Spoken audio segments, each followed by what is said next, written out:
علامہ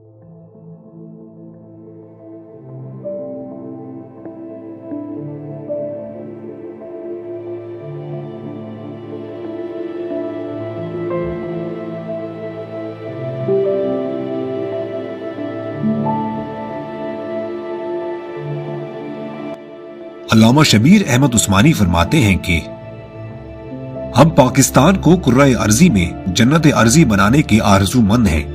ہم پاکستان کے ذریعے خلافت اسلامیہ کا قیام و احیاء چاہتے ہیں۔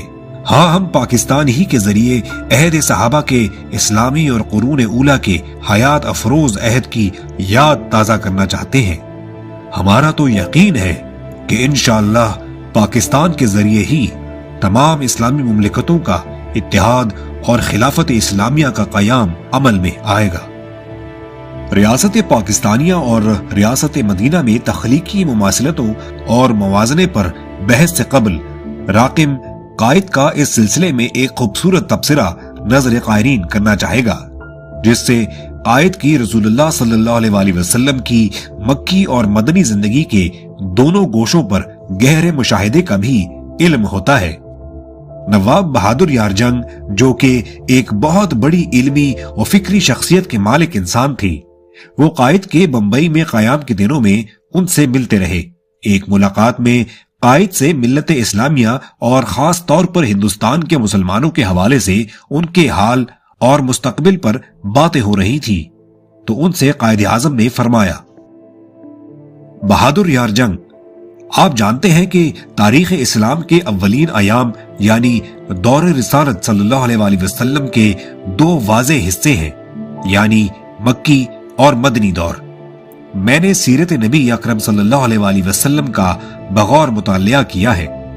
مکی دور تنظیم ملت کا دور ہے۔ میں اپنے آپ میں مسلمانان ہند کو منظم کرنے کی اہلیت پاتا ہوں اور مطمئن ہوں کہ میں یہ فریضہ ادا کر سکوں گا، مگر مدنی دور دفاع ملک و ملت اور جہاد کا دور تھا۔ میں اپنے آپ کو جہاد اور غزویات کے مقتضیات میں ملت کی رہنمائی کے قابل نہیں سمجھتا۔ اللہ تعالیٰ کرے کہ جب ملت کو جہاد جیسی اہم ذمہ داری ادا کرنی پڑے تو اللہ خود اس ملت کو کوئی مرد مجاہد عطا فرما دے۔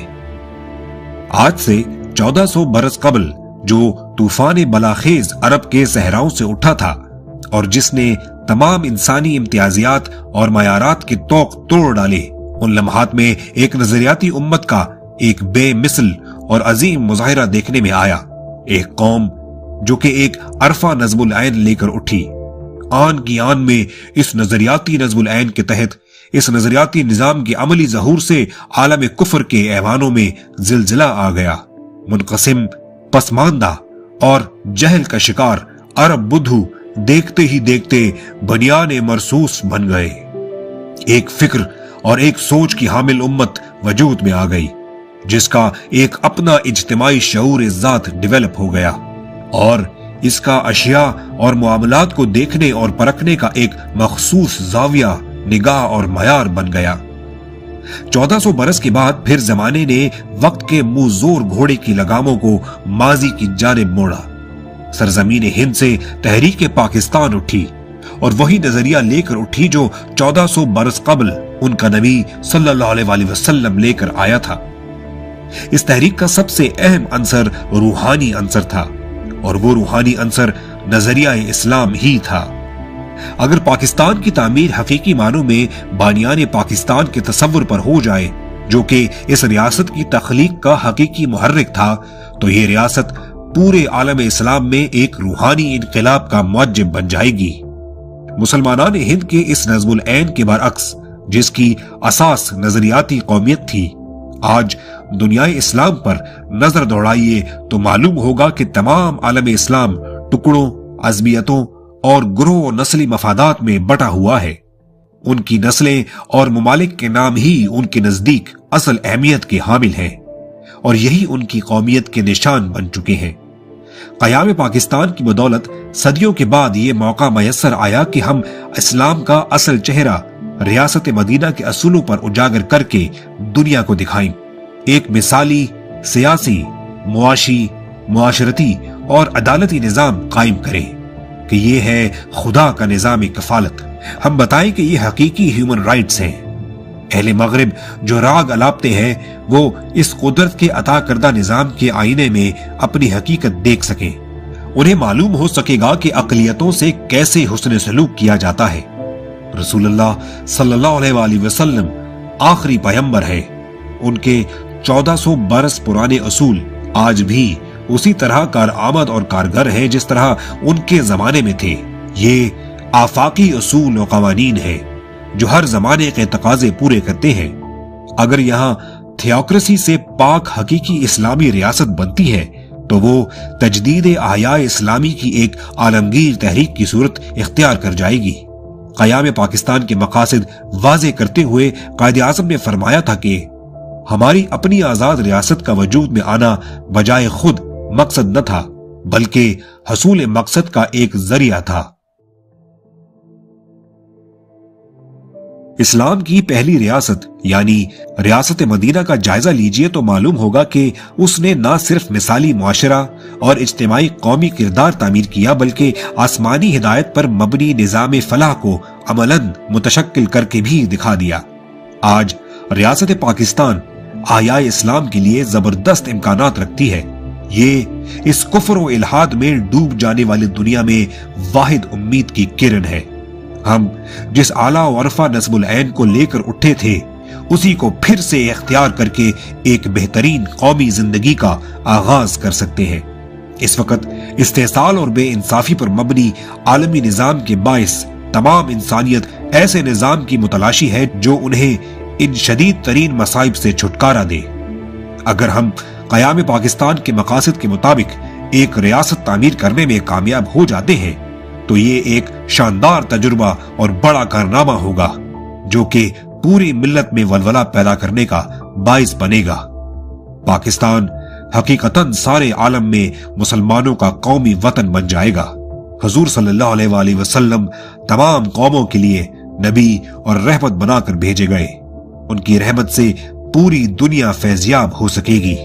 ریاست پاکستان کا نام اس اعتبار سے بڑی انفرادیت کا حامل ہے کہ یہ اپنے معنی ہی میں ایک نظریے کو ظاہر کرتا ہے، بالکل وہی نظریہ جو اس ریاست کے وجود میں لانے کے لیے بنیادی محرک تھا۔ یہ نام اپنے معنی و مفہوم میں دیگر ممالک اور علاقوں کے ناموں کے برعکس کسی مخصوص نسل یا علاقے کا اظہار نہیں کرتا۔ ہم نے یہ ملک دستور زمانہ کے برخلاف مختلف قومیتوں اور نسلوں کی نفی کرتے ہوئے ایک مشترک نظریہ حیات اور فکر کی بنا پر حاصل کیا تھا۔ لفظ پاکستان ایک نظریاتی قوم کا ترجمان ہے جو زندگی کے بارے میں مخصوص نظم العین رکھتی ہو۔ یہ لفظ جدید ہے اور تاریخ میں اس نام سے کوئی علاقہ یا بر صغیر موجود نہیں تھا۔ یہ نام اس ملک کی تخلیق کے ساتھ ہی دنیا میں متعارف ہوا، یعنی لفظ پاکستان کے اعتبار سے اس موجودہ خطہ پاکستان پر ہمارا تاریخی کلیم نہیں ہے، جس طرح اہل مصر و اہل ایران وغیرہ کا اپنی سرزمین پر تاریخی کلیم ہے۔ لفظ پاکستان ایک روحانی قوم کی عکاسی کرتا ہے جو مخصوص نظریہ حیات اپناتی ہے اور اپنی فردی اور اجتماعی زندگی میں روحانی نمود کا باعث بنتی ہے، یعنی ایک روحانی اور پاکیزہ قوم، ایک اعلیٰ نظم العین اور بلند معیار خودی کی حامل قوم کا پاک مسکن۔ نواب بہادر یار جنگ نے اس کی بڑی خوبصورت عکاسی ان الفاظ میں فرمائی ہے: پاکستان کا مطالبہ کر کے اگر آپ ایسا ملک چاہتے ہیں جس میں پاک لوگ بستے ہوں اور خیالات کے اعتبار سے افکار و اعمال اور کردار کے لحاظ سے پاک ہوں، تو میرے دوستوں یاد رکھو کہ جسمانی ناپاکی دور ہو سکتی ہے اور آسانی سے دور ہو سکتی ہے، لیکن ذہن و فکر اور قول و عمل کی ناپاکی وہ گندگی ہے جس کو دور کرنے کے لیے اللہ نے انبیاء جیسی ہستیاں پیدا کی ہیں۔ وہ اسی وقت دور ہو سکتی ہے جب نبی پاک صلی اللہ علیہ وآلہ وسلم کی اتباع کی جائے۔ کیا ان ناپاکیوں میں آلودہ ہو کر، جھوٹ کو اپنا شعار بنا کر، مکر و فریب میں مبتلا رہ کر، ظلم و استبداد کو جاری رکھ کر ہم دعویٰ کر سکتے ہیں کہ ہم پاک ہیں؟ لندن میں منعقدہ گول میز کانفرنس کے موقع پر